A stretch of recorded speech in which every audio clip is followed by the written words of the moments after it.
মঙ্গল যদি আপনার প্রথমভাবে অর্থাৎ ফার্স্ট হাউসে, ফোর্থ হাউসে, সেভেন্থ হাউসে, সিক্সথ হাউসে এবং এইটথ হাউসে অবস্থান করে, অর্থাৎ প্রথম ভাব, চতুর্থ ভাব,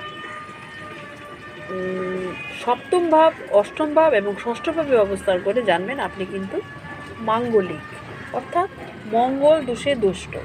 সেই ক্ষেত্রে আপনার কিছুটা মেন্টালিটির দিক দিয়ে দেখব। ধরুন, বিবাহিত জীবনের ক্ষেত্রে বিশেষ করে সামনের মানুষটিকে একটা ডোমিনেট করার মেন্টালিটি কিন্তু আপনার মধ্যে থাকবে প্রবল। এই ডোমিনেটিং মেন্টালিটির জন্যেই আপনার মেরিড লাইফে আসবে বিভিন্ন সমস্যা। কিন্তু মাঙ্গলিক মেয়েরা কিন্তু অবশ্যই স্বনির্ভর হয়ে থাকে, তাদের কেরিয়ার কিন্তু বেশ ভালো হতেই বাস্তবে ভুরি ভুরি উদাহরণ দেখতে পাই।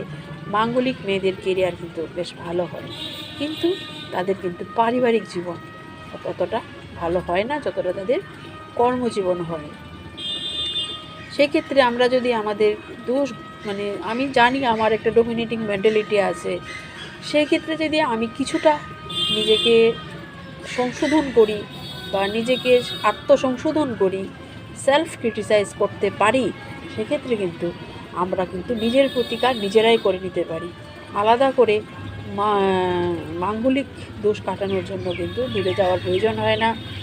সেক্ষেত্রে বেশি বেশি করে কোনো ফিজিক্যাল অ্যাক্টিভিটির সঙ্গে যুক্ত থাকবেন, আপনার নিজের দোষকে নিজেই ক্রিটিসাইজ করার চেষ্টা করবেন। সেক্ষেত্রে কিন্তু পারিবারিক জীবন সুখের হতে বাধ্য। Thank you.